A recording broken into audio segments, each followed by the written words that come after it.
Hi ಎಲ್ಲರಿಗೂ ನಮಸ್ಕಾರ. Welcome back to YouTube channel. ಈಗ 31ನೇ ಪ್ರಶ್ನೆಯನ್ನ ನೋಡ್ತಾ ಹೋಗೋಣ.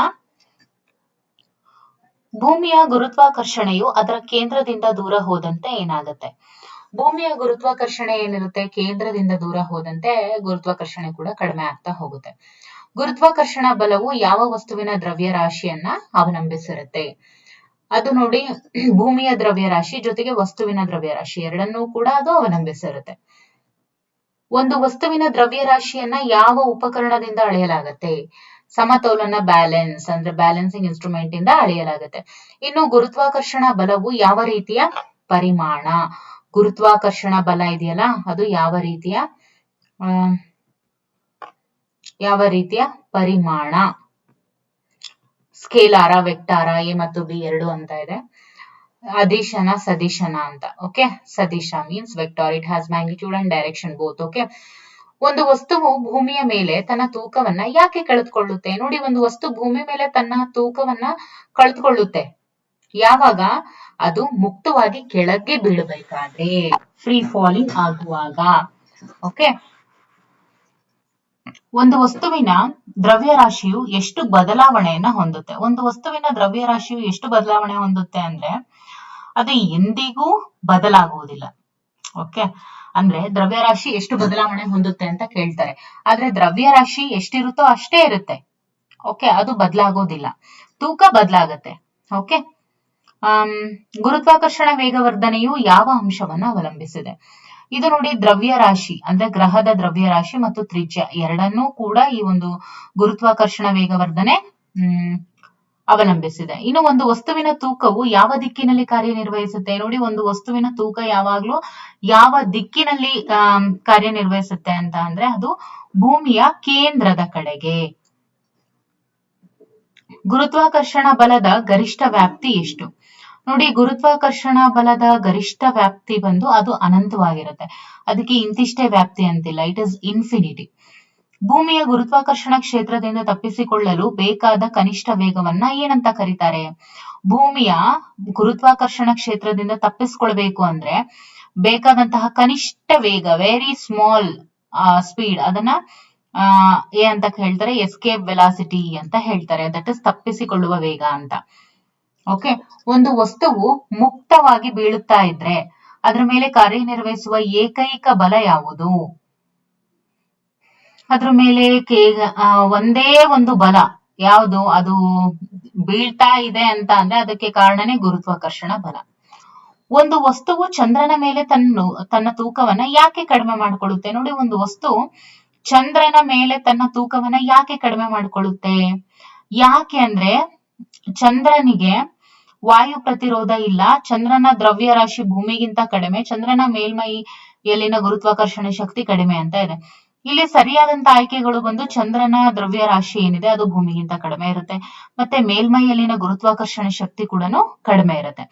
ಒಂದು ವಸ್ತುವಿನ ದ್ರವ್ಯರಾಶಿ ಮತ್ತು ಗುರುತ್ವಾಕರ್ಷಣ ವೇಗವರ್ಧನೆಯ ನಡುವಿನ ಸಂಬಂಧವನ್ನ ಯಾವ ನಿಯಮದಿಂದ ವಿವರಿಸಬಹುದು? ನ್ಯೂಟನ್ನ ಗುರುತ್ವಾಕರ್ಷಣ ನಿಯಮದಿಂದ ಗುರುತಿಸಬಹುದು. ಭೂಮಿಯ ಮೇಲಿನ ಒಂದು ವಸ್ತುವಿನ ತೂಕ 100 ನ್ಯೂಟನ್ ಆದ್ರೆ ಅದರ ದ್ರವ್ಯರಾಶಿ ಎಷ್ಟು? W = mg. ಇಲ್ಲಿ ತೂಕ ಕೊಟ್ಟಿದ್ದಾರೆ 100 ನ್ಯೂಟನ್. 9 ಮಾಸ್ ಅನ್ನ ಕಂಡುಹಿಡಿಬೇಕು, ದ್ರವ್ಯರಾಶಿಯನ್ನ ಕಂಡುಹಿಡಿಬೇಕು. ಸೊ ಇದನ್ನ ಇಲ್ಲಿಗೆ ಹಾಕೊಂಡಾಗ ನಮ್ಗೆ ಎಷ್ಟು ಬರುತ್ತೆ? 10.2 ಕಿಲೋ ಬರುತ್ತೆ. ಓಕೆ, ಇನ್ನು ಸಾರ್ವತ್ರಿಕ ಗುರುತ್ವಾಕರ್ಷಣ ನಿಯಮವನ್ನ ಕಂಡು ಹಿಡಿದವರು ಯಾರು? ದಟ್ ಇಸ್ ನನ್ ಅದರ್ ದನ್ ಐಸಾಕ್ ನ್ಯೂಟನ್ ಅವರು. ಓಕೆ, ಎರಡು ವಸ್ತುಗಳ ನಡುವಿನ ಗುರುತ್ವಾಕರ್ಷಣ ಬಲವು ಯಾವಾಗ ಶೂನ್ಯವಾಗಿರುತ್ತೆ? ನೋಡಿ, ಎರಡು ವಸ್ತುಗಳ ನಡುವಿನ ಬಲ ಯಾವಾಗ ಅದು ಶೂನ್ಯವಾಗಿರುತ್ತೆ ಅಂತ ಹೇಳಿದ್ರೆ ದ್ರವ್ಯರಾಶಿ ಶೂನ್ಯವಾದಾಗ ಅದು ಬಲ ಶೂನ್ಯವಾಗುತ್ತೆ. ನೋಡಿ, ಇವಾಗ ಸಿಂಪಲ್ ಆಗಿ ಇದನ್ನ ಅರ್ಥ ಮಾಡ್ಕೋಬೇಕು ಅಂದ್ರೆ ಒಂದು ಪೇಪರ್ ತಗೊಂಡು ನೀವು ಇಡ್ಬೇಕಾದ್ರೆ ನೀವು ಹೆಚ್ಚು ಬಲವನ್ನ ಪ್ರಯೋಗಿಸ್ತೀರಾ. ಅದೇ ಒಂದು ಟೇಬಲ್ ನ ನೀವು ತಳ್ಳಬೇಕಾದ್ರೆ ಎಷ್ಟು ಬಲವನ್ನ ಪ್ರಯೋಗಿಸ್ತೀರಾ? ಅದೇ ಅಂದ್ರೆ ದ್ರವ್ಯರಾಶಿ ಶೂನ್ಯ ಇದ್ದಾಗ ಗುರುತ್ವಾಕರ್ಷಣ ಬಲ ಕೂಡ ಶೂನ್ಯ ಆಗಿರುತ್ತೆ. ಓಕೆ, ಎರಡು ವಸ್ತುಗಳ ನಡುವಿನ ಗುರುತ್ವಾಕರ್ಷಣ ಬಲ ಶೂನ್ಯ ಆಗಿರುತ್ತೆ. ಗುರುತ್ವಾಕರ್ಷಣ ಬಲವು ಯಾವ ರೀತಿಯ ಬಲ? ಇದು ಕ್ಷೇತ್ರ ಬಲ ಅಂತ ನೋಡಿದ್ವಿ, ಜೊತೆಗೆ ಆಕರ್ಷಣ ಬಲ ಕೂಡ ಆಗಿರುತ್ತೆ. ಇದು ಒಂದು ಅಟ್ರಾಕ್ಟಿವ್ ಫೋರ್ಸ್ ಅಂತ ಹೇಳ್ತೀವಿ, ಆಕರ್ಷಣ ಬಲ. ಭೂಮಿಯ ಮೇಲೆ ಗುರುತ್ವಾಕರ್ಷಣ ವೇಗವರ್ಧನೆಯ ಮೌಲ್ಯವು ಎಲ್ಲಿ ಅತಿ ಕಡಿಮೆ ಇರುತ್ತೆ? ಎಲ್ಲಿ ಅತಿ ಕಡಿಮೆ ಬಂದು ಭೂಮಧ್ಯ ರೇಖೆ, ಅಲ್ಲಿ ಕಡಿಮೆ ಇರುತ್ತೆ.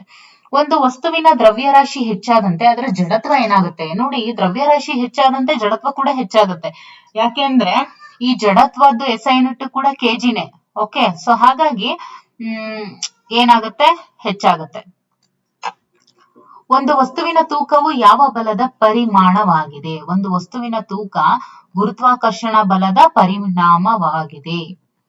ನ್ಯೂಟನ್ನ ಗುರುತ್ವಾಕರ್ಷಣ ನಿಯಮದ ಪ್ರಕಾರ ಬಲವು ವಸ್ತುಗಳ ನಡುವಿನ ಅಂತರಕ್ಕೆ ಹೇಗೆ ಸಂಬಂಧಿಸಿದೆ? ನೋಡಿ, ನ್ಯೂಟನ್ನ ಗುರುತ್ವಾಕರ್ಷಣ ನಿಯಮದ ಪ್ರಕಾರ ಬಲವು ವಸ್ತುಗಳ ನಡುವಿನ ಅಂತರದ ವರ್ಗಕ್ಕೆ ವಿಲೋಮ ಅನುಪಾತದಲ್ಲಿ. ಅಂದ್ರೆ ಯಾವ ತರ?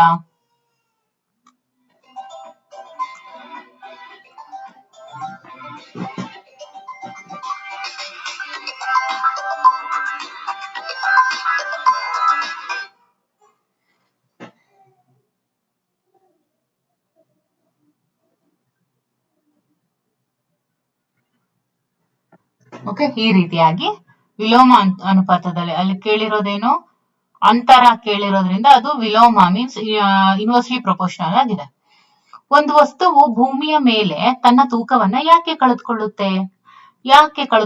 ಅಂದ್ರೆ ಅದು ಮುಕ್ತವಾಗಿ ಬೀಳ್ತಾ ಇದ್ದಾಗ ಕಳೆದುಕೊಳ್ಳುತ್ತೆ. ಭೂಮಿಯ ಮೇಲೆ ಗುರುತ್ವಾಕರ್ಷಣ ವೇಗವರ್ಧನೆಯ ಮೌಲ್ಯವು ಸಮುದ್ರ ಮಟ್ಟದಲ್ಲಿ ಗರಿಷ್ಠವಾಗಿರುತ್ತಾ ಅಂತ ಕೇಳಿದ್ದಾರೆ. ನೋಡಿ, ಭೂಮಿಯ ಮೇಲೆ ಇರುವಂತಹ ಗುರುತ್ವಾಕರ್ಷಣ ವೇಗವರ್ಧನೆಯ ಮೌಲ್ಯ ಸಮುದ್ರ ಮಟ್ಟದಲ್ಲಿ ಗರಿಷ್ಠವಾಗೇ ಇರುತ್ತೆ. ಹೌದು.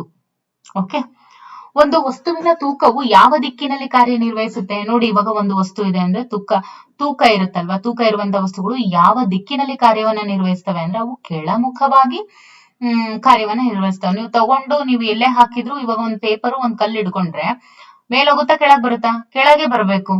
ಗುರುತ್ವಾಕರ್ಷಣ ಬಲವನ್ನ ಯಾವ ಸೂತ್ರದಿಂದ ನಾವು ಲೆಕ್ಕ ಹಾಕ್ಬಹುದು? That is F = G(m1m2/r2). Okay, ಸಾರ್ವತ್ರಿಕ ಗುರುತ್ವಾಕರ್ಷಣ ನಿಯಮವು ಏನನ್ನ ವಿವರಿಸುತ್ತೆ? ಯೂನಿವರ್ಸಲ್ ಗ್ರಾವಿಟೇಷನಲ್ ಕಾನ್ಸ್ಟೆಂಟ್ ನಿಯಮ ಏನಿದೆ ಅದು ಏನನ್ನ ಹೇಳುತ್ತೆ ಅಂದ್ರೆ ಎರಡು ವಸ್ತುಗಳ ನಡುವಿನ ಬಲದ ಬಗ್ಗೆ ಅದು ಹೇಳುತ್ತೆ. ಒಂದು ವಸ್ತುವು ಭೂಮಿಯ ಸುತ್ತ ಸುತ್ತುವಾಗ ಅದರ ಮೇಲೆ ಗುರುತ್ವಾಕರ್ಷಣ ಬಲ ಯಾವ ದಿಕ್ಕಿನಲ್ಲಿ ಕಾರ್ಯನಿರ್ವಹಿಸುತ್ತೆ?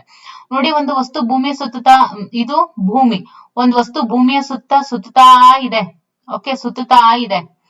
ಓಕೆ, ಹಾಗಾದ್ರೆ ಅದ್ರ ಮೇಲೆ ಗುರುತ್ವಾಕರ್ಷಣ ಬಲ ಯಾವ ದಿಕ್ಕಿನಲ್ಲಿ ಕಾರ್ಯನಿರ್ವಹಿಸ್ತಾ ಇರುತ್ತೆ? ಕೇಂದ್ರದ ಕಡೆಗೆ ಕಾರ್ಯನಿರ್ವಹಿಸ್ತಾ ಇರುತ್ತೆ. ಭೂಮಿಯ ಗುರುತ್ವಾಕರ್ಷಣ ಬಲವು ಯಾವ ಪ್ರಮುಖ ವಿಷಯಕ್ಕೆ ಸಂಬಂಧಿಸಿದೆ? ನೋಡಿ, ಭೂಮಿಯ ಗುರುತ್ವಾಕರ್ಷಣ ಬಲ ಯಾವ ಒಂದು ಪ್ರಮುಖ ವಿಷಯಕ್ಕೆ ಸಂಬಂಧಿಸಿದೆ ಅನ್ನೋದು ದಿಸ್ ಇಸ್ ವೆರಿ ಇಂಪಾರ್ಟೆಂಟ್. ನೋಡಿ, ಇವೆಲ್ಲ ನಿಮಗೆ ಯಾರೆಲ್ಲ ಈ ವಿಡಿಯೋಸ್ ಅನ್ನ ನೋಡ್ತಾ ಇದ್ರೋ ಅವರಿಗೆ ಮಾತ್ರ ಈ MCQs ಎಷ್ಟು ಇಂಪಾರ್ಟೆಂಟ್ ಅನ್ನೋದು ನಿಮ್ಗೆ ಅರ್ಥ ಆಗ್ತಾ ಹೋಗುತ್ತೆ.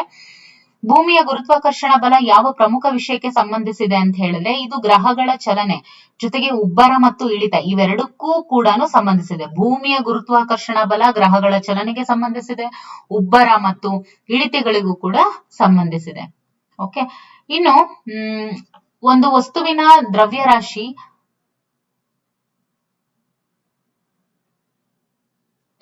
ನೋಡಿ, ಒಂದು ವಸ್ತುವಿನ ದ್ರವ್ಯರಾಶಿ 10 ಕಿಲೋ ಇದೆ.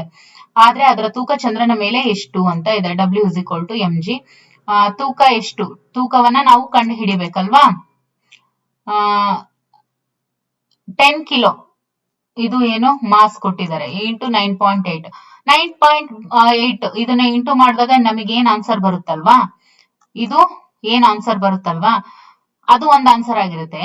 ಅದ್ರ ಜೊತೆಗೆ ಅದನ್ನ ನಾವೇನ್ ಮಾಡ್ಬೇಕು? ಬಂದಿರುವಂತ ಆನ್ಸರ್ ಅನ್ನ ಇಂಟು 1/6 ಮಾಡ್ಬೇಕು. ಯಾಕಂದ್ರೆ ಚಂದ್ರನ ಮೇಲೆ ಅಂತ ಕೇಳಿದಾಗ ಭೂಮಿಯ 1/6 ಅಷ್ಟು ತೂಕ ಚಂದ್ರನಲ್ಲಿ ಇರುತ್ತೆ. ಹಾಗಾಗಿ ಇದನ್ನ ಇಂಟು ಮಾಡಿದಾಗ ನಮ್ಗೆ ಎಷ್ಟು ಬರುತ್ತೆ? 16.3 ನ್ಯೂಟನ್ ಆನ್ಸರ್ ಸಿಗತ್ತೆ. ಓಕೆ, ಗುರುತ್ವಾಕರ್ಷಣೆಯು ಒಂದು ಗ್ರಹದಿಂದ ತಪ್ಪಿಸಿಕೊಳ್ಳುವ ಕನಿಷ್ಠ ವೇಗವನ್ನ ಅವಲಂಬಿಸಿದೆ. ನೋಡಿ, ಗುರುತ್ವಾಕರ್ಷಣೆಯು ಒಂದು ಗ್ರಹದಿಂದ ತಪ್ಪಿಸಿಕೊಳ್ಳುವ ಕನಿಷ್ಠ ವೇಗವನ್ನ ಅವಲಂಬಿಸಿದೆ. ಈ ವೇಗವು ಯಾವ ಗ್ರಹದಲ್ಲಿ ಹೆಚ್ಚಿರುತ್ತೆ? ನೋಡಿ, ಗುರುತ್ವಾಕರ್ಷಣೆ ಅನ್ನುವಂಥದ್ದು ಒಂದು ಗ್ರಹದಿಂದ ತಪ್ಪಿಸಿಕೊಳ್ಳುವಂತಹ ಕನಿಷ್ಠ ವೇಗವನ್ನ ಅವಲಂಬಿಸಿದೆ.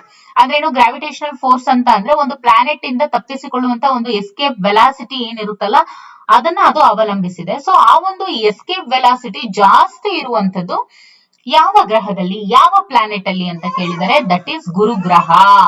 ಜುಪಿಟರ್ ಅಂತ ಏನ್ ಹೇಳ್ತೀವಿ ಆ ಒಂದು ಗ್ರಹದಲ್ಲಿ ಎಸ್ಕೇಪ್ ವೆಲಾಸಿಟಿ ಏನಿರುತ್ತೆ ಅದು ಜಾಸ್ತಿ ಇರುತ್ತೆ. ಓಕೆ, ಸೊ ಇಲ್ಲಿಯವರೆಗೂ ನಾವು ಇಷ್ಟು ಪ್ರಶ್ನೆಗಳನ್ನ ನೋಡಿದೀವಿ. ನಾವು ಮುಂದಿನ ತರಗತಿಯಲ್ಲಿ ಇನ್ನಷ್ಟು ಪ್ರಶ್ನೆಗಳನ್ನ ನೋಡ್ತಾ ಹೋಗೋಣ. ಎಲ್ಲ ಚೆನ್ನಾಗಿ ನೀವು ಥಿಯರಿಯನ್ನ ಕಲ್ತ್ಕೊಳ್ಳಿ, ಬಂದು MCQs ನ ನೋಡ್ತಾ ಹೋಗಿ, ನಿಮ್ಗೆ ಒಂದು ಐಡಿಯಾ ಬರುತ್ತೆ. ಓಕೆ, ಆಲ್ ದಿ ಬೆಸ್ಟ್, ಚೆನ್ನಾಗಿ ಪ್ರಿಪೇರ್ ಆಗಿ. Okay, thank you for watching.